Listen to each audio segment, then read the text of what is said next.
Oke, jadi mari kita coba bahas lagi mengenai animenya dari Classroom of the Elite. Dan kali ini tuh sendiri, aku pengen ceritain lagi mengenai isi dari light novel untuk tahun keduanya. Atau bisa dibilang ini adalah lanjutan dari cerita yang ada di animenya. Spoiler ya, tentu aja. Video kali ini tuh sendiri bakalan mengandung spoiler, jadi jika kalian itu tidak keberatan, yuk mari kita coba lanjutkan. Nah, jadi kali ini tuh sendiri aku mau mulai dari prolog pada volume kedua pada tahun keduanya itu sendiri, karena yang di volume 1 itu udah banyak banget kujelaskan di beberapa video yang sebelumnya. Dimana pada prolog kali ini tuh sendiri kita diceritakan mengenai sudut pandang dari anak yang berasal dari White Room ya. Ya, monolog ini tuh diucapkan oleh anak yang bernama Yagami Takuya. Dimana di sudut ruangan kelas untuk tahun pertama di SMA Elite tersebut, Yagami selalu berpikir kalau ia sepertinya sangat membenci Ayano Koji. Meskipun dirinya sendiri belum pernah bertemu dengan Ayano sekalipun. Ya, baginya yang berada di generasi kelima dari kurikulum keras yang ada di White Room, nama Ayano Koji sudah seperti legenda dan juga mitos di saat yang bersamaan. Ya, Yagami hanya pernah mendengar nama Ayano Koji dari desas-desus orang yang berada di White Room mengenai sosok anak kecil yang memiliki aspek nilai sempurna di generasi keempat. Dan lebih daripada itu, Ayano memiliki pengaruh besar terhadap fasilitas White Room itu sendiri. Ya, di sini Yagami adalah orang yang juga memiliki aspek penilaian yang cukup tinggi gitu kan. Bahkan tertinggi di angkatannya, yaitu angkatan generasi kelima. Namun meskipun dia sudah melakukan hal yang sama dengan apa yang dilakukan dan dicapai sama si Ayano Koji, ia sama sekali belum pernah dipuji seperti apa yang Ayano Koji dapatkan. Dan itu membuat Yagami merasa kesal, yang ditandai dengan genggaman pen tabletnya yang semakin mengeras. Ya, bagi Yagami, dia yang berada di sekolah elit hanyalah seperti orang dewasa yang duduk di antara para anak-anak kecil yang tingkat kurikulum sekolahnya itu sangat membosankan. So, masuk ke cerita ataupun chapter pertama dari volume kedua untuk tahun keduanya itu sendiri, di mana di sini situasi memperlihatkan keadaan dari kelas D yang masih sibuk dengan pencapaian nilai mereka di ujian tertulis sebelumnya.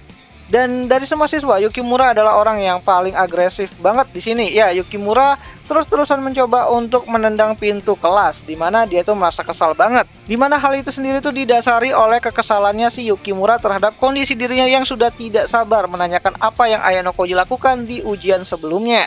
Di mana Yukimura kesal karena saat ia ingin menanyakan hal tersebut, Ayano malah diajak Horikita keluar.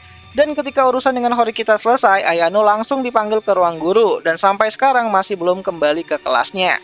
Ya, di sini Hasabe dan Sakura mencoba untuk menenangkan Yukimura, di mana Hasabe meminta Yukimura untuk menunggu Ayano Koji dengan tenang di kelasnya. Ya, meskipun tak segelisah Yukimura, Hasabe juga penasaran dengan bagaimana Ayano Koji mendapatkan nilai sempurna di ujian matematika sebelumnya.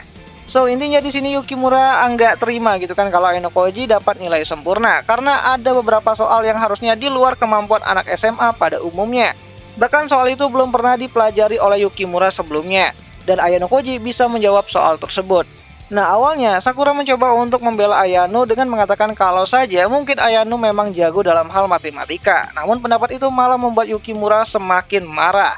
Bahkan Kei juga ikut mencoba untuk membela si Ayano dengan mengatakan kalau bisa saja Ayano mengetahui soal tersebut dan bisa menjawabnya. Namun sekali lagi Yukimura mengatakan kalau semua siswa bisa mengakses nilai ujian dari para siswa lain dengan tablet mereka masing-masing. Dan Yukimura mencoba untuk menyarankan mereka untuk mengecek semua nilai yang ada pada angkatan mereka. Dan benar saja hanya ada nama Ayano Koji yang mendapatkan nilai sempurna di satu mata pelajaran, mengalahkan Arisu bahkan Ichinose sekalipun. Dan Yukimura yang merasa sudah memahami kemampuan akademik dari para teman-temannya mulai menduga kalau Ayano Koji sedang menyembunyikan kemampuannya selama ini. Ya, akibat Horikita yang hanya menutup mulutnya selama debat terjadi, maka kondisi kelas jadi lebih liar daripada yang sebelumnya.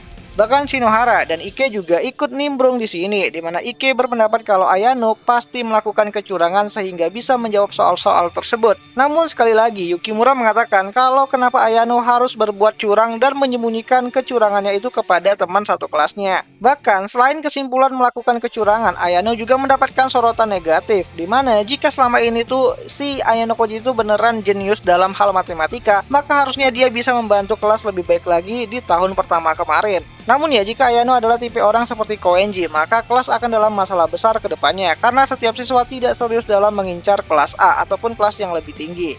Nah, melihat keributan yang semakin memanas, Sudo datang untuk melakukan pembelaan kepada si Ayano, di mana Sudo mengatakan bisa saja Ayano adalah orang yang benar-benar pintar dalam hal matematika. Dan karena mereka semua tidak punya bukti kalau Ayano melakukan kecurangan, maka mereka semua tidak boleh menuduh Ayano melakukan kecurangan.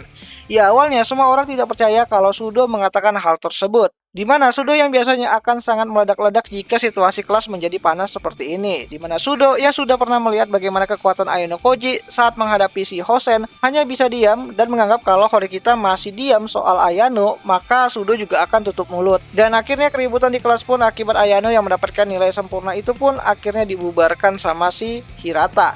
Di mana Hirata menggunakan alasan ekskul untuk memisahkan anak-anak yang punya kegiatan lain setelah pulang sekolah.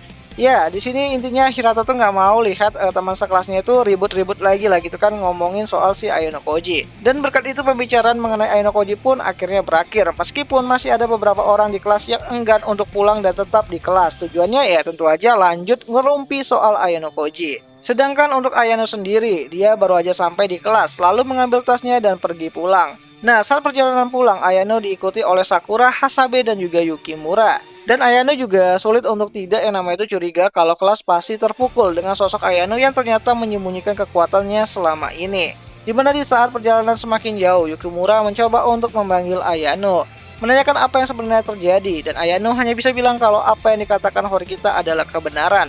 Horikita akan menggunakan Ayano Koji untuk kepentingan kelas, sekalipun harus menyembunyikan kekuatannya di masa-masa yang akan datang.